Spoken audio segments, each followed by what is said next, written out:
Em nome do Pai, do Filho e do Espírito Santo. Amém. Com os capítulos de 25 a 27 do livro do Êxodo, nós temos a primeira parte das prescrições litúrgicas referentes à construção do santuário, do qual o povo se serviria para prestar culto ao seu Deus. Trata-se de uma tenda reservada às cerimônias litúrgicas, que é descrita aqui com proporções de um santuário, algo então impensável para ser transportado pelo deserto por um povo que neste momento vivia como nômade. O que significa que o que vem aqui descrito é como que uma projeção do templo de Jerusalém, que viria a ser para o povo a verdadeira morada de Deus. O capítulo 25 começa falando das ofertas para a construção deste santuário. O versículo 2 diz assim: dize aos israelitas que me façam uma oferta. Qual a finalidade desta oferta? Como disse, que o santuário seja construído. Então, isso nos transmite a ideia de que o santuário é construído com a doação espontânea de todo o povo de Deus. O povo deseja que Deus tenha no seu meio a sua morada. Dentro deste santuário haverá principalmente a Arca da Aliança, como vem descrito no versículo 10. Farão uma arca de madeira de acácia. Seu comprimento será de 2,5 côvados, sua largura de 1,5 côvado e sua altura de 1,5 côvado. O que é a arca? Uma espécie de cofre. O que guardamos num cofre? Algo precioso. Logo, a arca servirá para guardar objetos valiosos ao culto, mais propriamente o protocolo da aliança, isto é, as 10 palavras que foram redigidas novamente por Moisés, ou seja, os 10 mandamentos e o código da aliança, aquilo que Deus deu ao seu povo para observar como aliança firmada com Ele. Então, o que o povo tem de sagrado ficará contido ali na Arca da Aliança. Portanto, se o que é sagrado fica contido na Arca da Aliança, de alguma forma ela prefigura para nós os sacrários que existem nas igrejas. Afinal de contas, o que temos de mais sagrado enquanto cristãos, isto é, a presença real de Jesus na Eucaristia, fica para nós reservado no sacrário após cada Santa Missa. Esta Arca da Aliança ainda era transportável, e era transportável não apenas para que fosse deslocada de um lugar para outro durante a peregrinação pelo deserto, mas especialmente para que servisse de paládio em tempo de guerra. O que isso significa? Significa que em tempos de guerra a arca era levada pelo exército de Israel, ou melhor, pelos sacerdotes, junto do exército de Israel. E dessa forma, entendiam que Deus combatia pelo seu povo. Deus estava no meio do seu povo. O Deus dos exércitos daria a vitória aos israelitas. Farás também uma mesa de ouro puro, cujo comprimento será de 2,5 côvados e a largura de 1,5 côvado.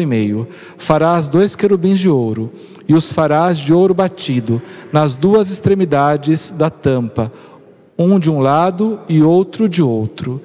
O que é esta tampa da Arca da Aliança? Ela é uma espécie de assento do trono da presença invisível de Deus.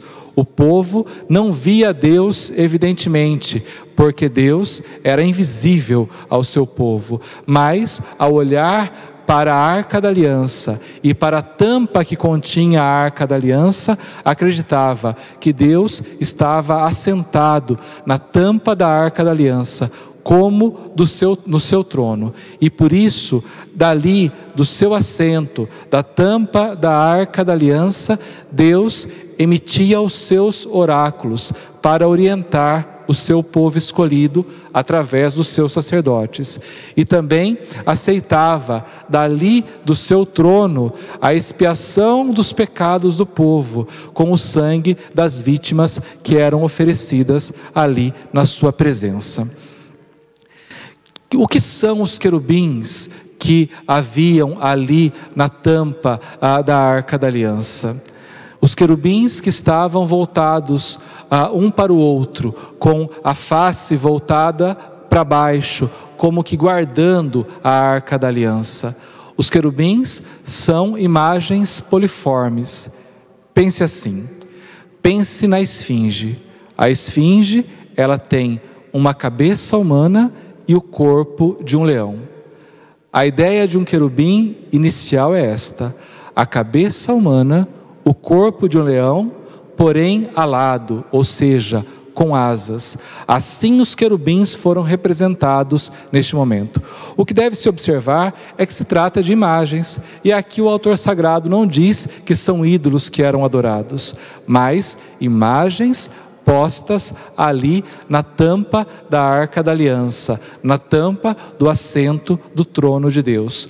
Os judeus, então, não adoravam esses querubins como se fosse o seu Deus, mas adoravam o Deus invisível, que se assentava na tampa da arca da aliança, como no seu trono. Depois, dentro desta tenda consagrada ao culto, ainda havia a mesa dos pães que seria construída, ou haveria a mesa dos pães que seria construída. Lá no versículo 30 diz assim: porás sobre esta mesa os pães da proposição, que ficarão constantemente diante de mim. A finalidade desta mesa, então, é de que os pães fossem postos sobre ela. Em outras culturas, ou seja, para outros povos, estes pães eram oferecidos como que alimentos para alimentar os seus deuses. Aqui, para Israel, há uma conotação diferente. Trata-se não de um alimento oferecido a um Deus, mas de uma oferta simbólica. O pão cotidiano para o Senhor, como eles chamavam, mas que na verdade, em grande parte, serviria para alimentar os sacerdotes que estavam constantemente na presença de Deus, prestando culto. Também, junto à arca, haverá o candelabro, e é disso que começa a falar o versículo 31. Farás um candelabro de ouro puro, e o farás de ouro batido, com o seu pedestal e as suas hastes. Seus cálices, seus botões e suas flores formarão uma só peça com ele. Para que serve este candelabro?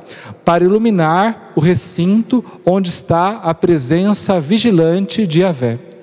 Não diz que o candelabro estará aceso para vigiar a presença de Yahvé. A ideia que nos dá é que Yahvé está continuamente em vigilância pelo seu povo, e aquela chama acesa no candelabro quer de alguma forma lembrar isso.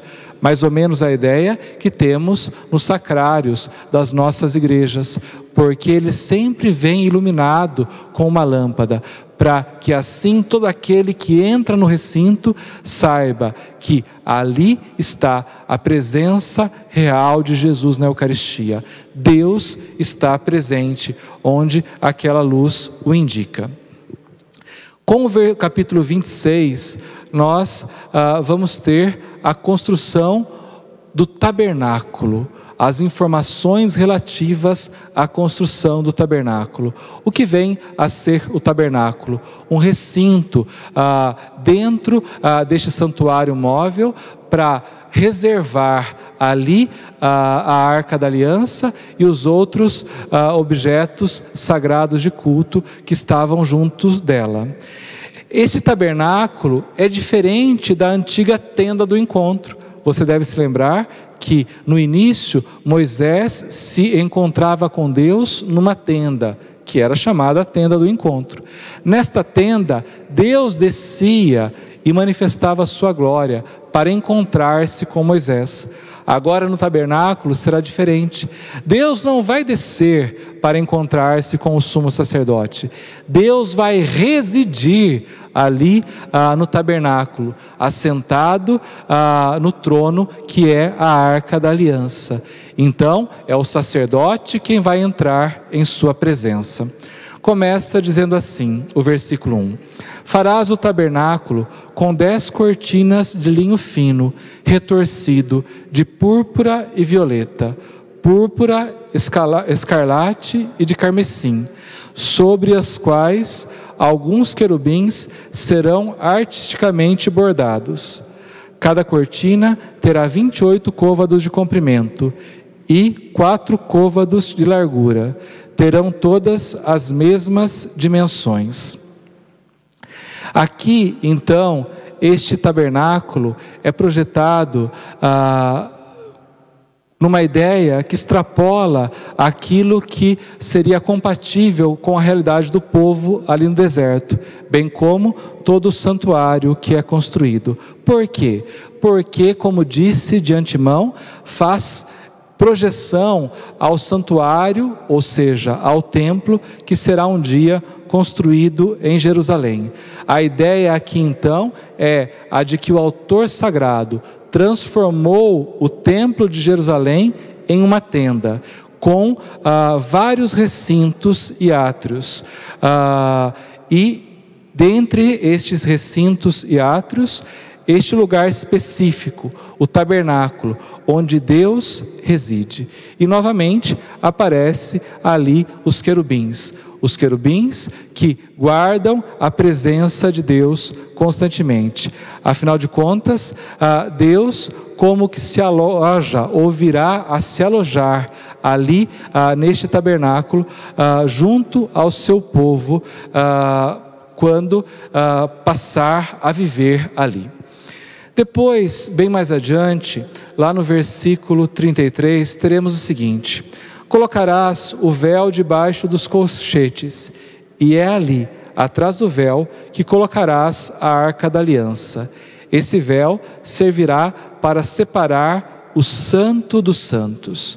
Numa igreja, por exemplo, para que a imagem ilustre melhor sua compreensão, nós temos a Capela do Santíssimo. A ideia do Santo dos Santos é mais ou menos essa: o lugar dentro do santuário onde Deus habita. O lugar, então, do encontro com Deus, porém com uma diferença. Enquanto numa igreja católica, qualquer fiel pode ir até a Capela do Santíssimo para encontrar-se com Deus, presente na Eucaristia, no santuário se dava algo diferente, algo diverso. Somente o sacerdote, ou melhor, somente o sumo sacerdote é que podia entrar no Santo dos Santos. Com o capítulo 27, nós temos a descrição do altar dos holocaustos. Farás o altar de madeira de acácia, será quadrado, e seu comprimento será de 5 côvados de largura, de 5 côvados será quadrado, e sua altura será de 3 côvados. Este altar, conforme diz a sequência no versículo 2, tinha aos seus lados chifres talhados. Nesses chifres, eles tinham a ideia de que se concentrava a sacralidade do altar. Logo, se o altar fosse usado para uso profano, para dessacralizá-lo, eles arrancariam esses chifres que haviam sido ali talhados. Por que eram sagrados? Porque era sobre eles que o óleo seria derramado por ocasião da consagração desta tenda da aliança. A partir do versículo 9 do capítulo 27, nós temos a ideia do átrio. Farás o átrio para o tabernáculo, do lado meridional. Ao sul do átrio haverá cortinas de linho fino retorcido, numa extensão de 100 côvados. Então, numa extensão um pouco maior. Por quê? porque o átrio servia para que o povo se congregasse quando viesse ao santuário. Afinal de contas, somente aos sacerdotes era permitido entrar no santuário, e somente aos sumos sacerdotes era permitido entrar no Santo dos Santos. O povo tinha que aguardar no átrio anexo a este santuário. Por fim, os versículos de 20 a 21 vão falar do óleo para as lâmpadas, do óleo que era posto para que os candelabros permanecessem acesos. Ordenarás aos israelitas que tragam para o candelabro óleo puro de olivas esmagadas, a fim de manter a lâmpada sempre acesa, como acontece, por exemplo, com nossas capelas do Santíssimo. Na tenda de reunião, diante do véu que oculta a arca da aliança, Arão e seus filhos prepararão este óleo, para que ele se queime, desde a tarde até pela manhã, em presença do Senhor. Essa é uma lei perpétua para os israelitas e suas gerações vindouras. Então, o óleo servia para manter acesa a chama durante a noite. Se diz aqui, permanecerá sempre aceso, mas sempre aceso à noite. Aqui, então, diferente do que acontece nas nossas capelas do Santíssimos, que fica acesa, capelas do Santíssimo, perdão, que fica acesa cotidianamente, dia e noite. Se supõe que sua primeira função era a de iluminar o recinto, e não propriamente tinha uma função cultual, como acontece hoje, por exemplo, nas igrejas. Nas igrejas, a lâmpada acesa, ela ainda tem uma função cultual, tem um simbolismo litúrgico. De alguma forma, ela chama a nossa atenção para a presença real e constante de Deus no nosso meio, e figura o nosso desejo de estar permanentemente com o Senhor, porque assim como o óleo ou a cera de uma vela se consome, nós queremos nos consumir na presença do nosso Deus. Peço a você que, preparando-se para a nossa próxima aula, faça a leitura do capítulo 28, 29, 30 e 31 do livro do Êxodo. Desça sobre vós a bênção do Deus Todo-Poderoso, Pai, Filho e Espírito Santo. Amém.